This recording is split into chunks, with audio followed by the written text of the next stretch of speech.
오늘 본문은 출애굽기 12장 15절부터 17절인데요. 제가 짧게 본문을 설정하긴 했지만 전체 본문은 출애굽기 2장 11절에서 25절로 봐주시면 오늘 설교를 이해하는 데 더욱 도움이 될 것 같습니다. 오늘 본문은 모세가 이스라엘 백성들을 데리고 출애굽하기 직전의 상황을 배경으로 합니다. 출애굽기 2장 11절에서 25절 말씀은 출애굽 역사의 중심 인물인 모세가 하나님 안에서 성숙되어지는 과정을 보여줍니다. 많은 사람들이 하나님을 인격적으로 만나고 난 후에 하나님을 위해 헌신하고 교회를 위해 헌신하겠다는 결심을 합니다. 그건 저도 마찬가지인데요. 그런데 때로는 각자의 연약함과 부족함으로 인해 내적으로 그리고 외적으로 갈등이 생기기도 합니다. 오늘 말씀은 한 사람이 자신의 미성숙함에서 벗어나 성숙한 일꾼으로 빚어져가는 과정에 대해 나누려고 합니다. 먼저 오늘 본문 내용에 대해 설명드리겠습니다. 출애굽기 2장 11절입니다.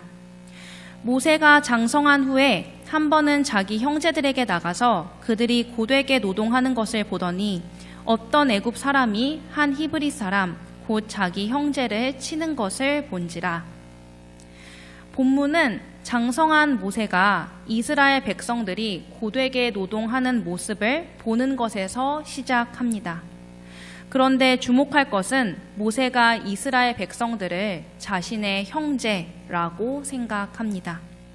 이는 모세가 이집트 왕자라는 직위를 가졌지만 그의 친어머니가 그를 양육했기 때문에 히브리인으로서의 정체성을 가지고 있음을 보여줍니다. 그리고 그가 히브리인으로서의 정체성을 가진 것은 12절 이후부터 더욱 자세히 나타납니다. 출애굽기 2장 12절입니다. 좌우를 살펴 사람이 없음을 보고 그 애굽 사람을 쳐 죽여 모래 속에 감추니라. 여기서 우리가 주목할 단어는 치다 라는 동사입니다. 11절과 12절에 연속으로 쓰였습니다. 11절에서 애굽 사람이 자기 형제인 히브리 민족을 치는 것을 보고 마치 자신의 형제를 괴롭힌 애굽인에게 복수하듯이 그 애굽인을 치고 모래 속에 숨겼습니다. 모세는 히브리 민족을 자신의 형제로 생각하는 뜨거운 마음과 그들의 고통에 주목하는 깊은 공감 능력을 가지고 있었습니다. 그는 학대당하는 히브리 사람을 보고 분노하여 그를 괴롭힌 애굽 사람에게 복수합니다. 이 사건은 모세가 어려움에 처한 사람들을 구원하려는 용기와 힘을 가지고 있음을 보여줍니다. 그러나 하나님을 배제한 인간적인 열심은 불온전한 결과를 낳습니다. 출애굽기 2장 13절에서 14절입니다. 이튿날 다시 나가니 두 히브리 사람이 서로 싸우는지라 그 잘못한 사람에게 이르되 내가 어찌하여 동포를 치느냐 하매 그가 이르되 누가 너를 우리를 다스리는 자와 재판관으로 삼았느냐 내가 애굽 사람을 죽인 것처럼 나도 죽이려느냐 모세가 두려워하여 이르되 일이 탈로 되었도다.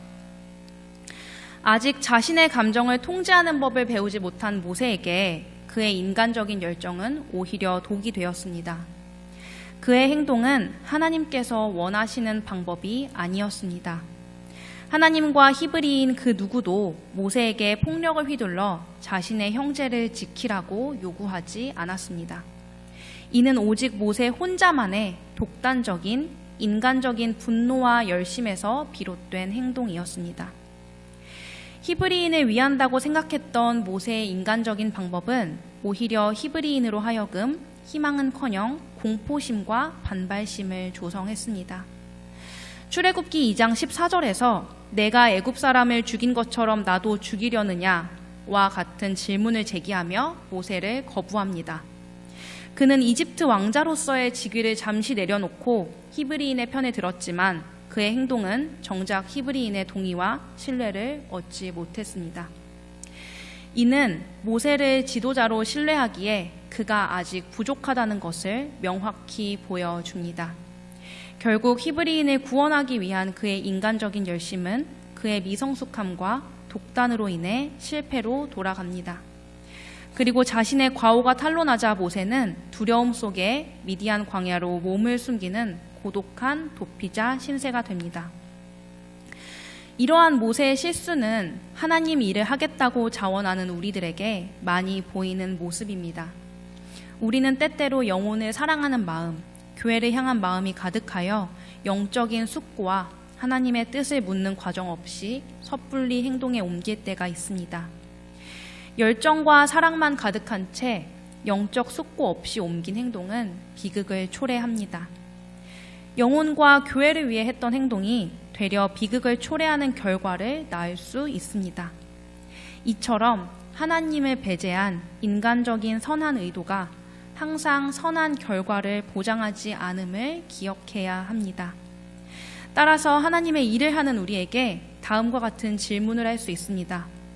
하나님께서 원하시는 방법과 때에 맞춰서 행동하려면 어떻게 해야 할까?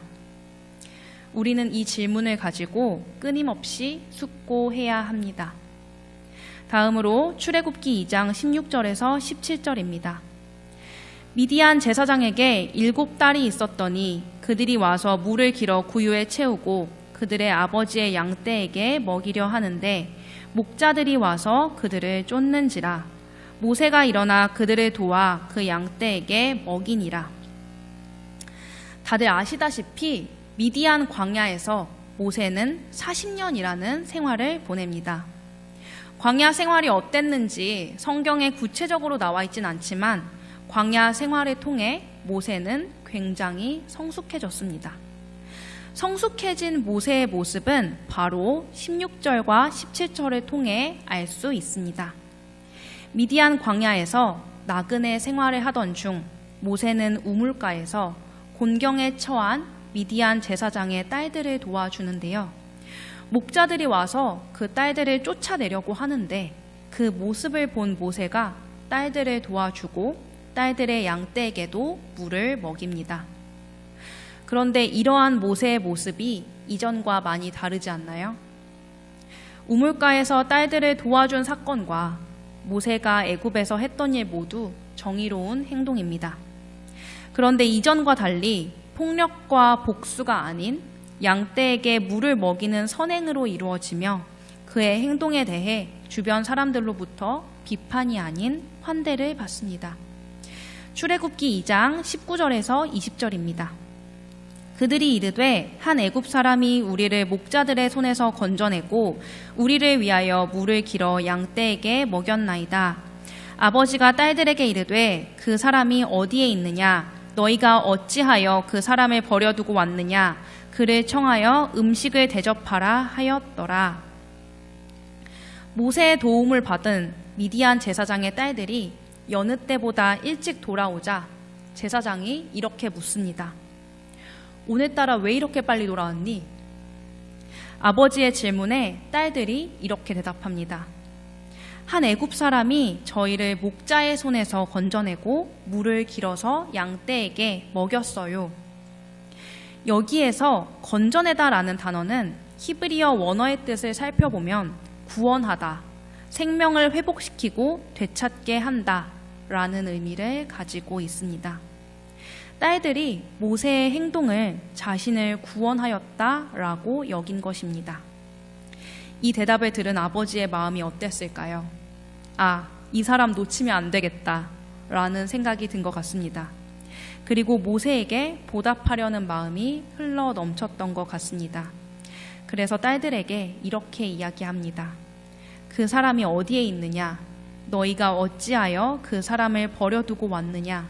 라며 선하게 행동했던 모세에게 음식을 대접하고 환대하려고 합니다.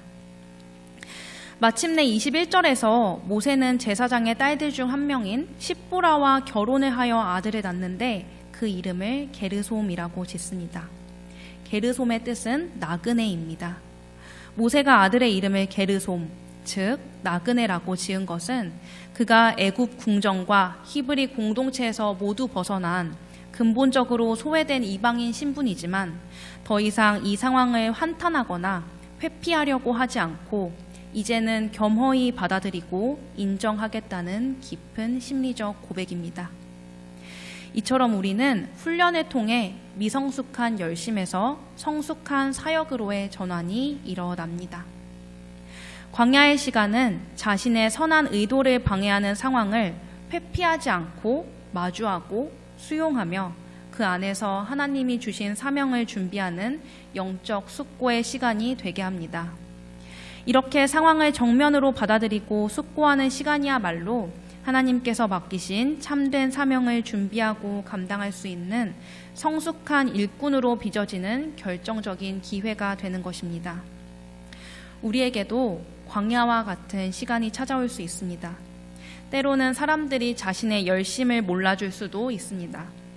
그런데 이 시간은 우리의 선한 의도가 미성숙한 열심이나 인간적인 힘에 머물지 않고 영혼과 교회의 진정으로 보탬이 되는 성숙한 행동이 무엇인지를 배우는 하나님의 훈련 과정입니다.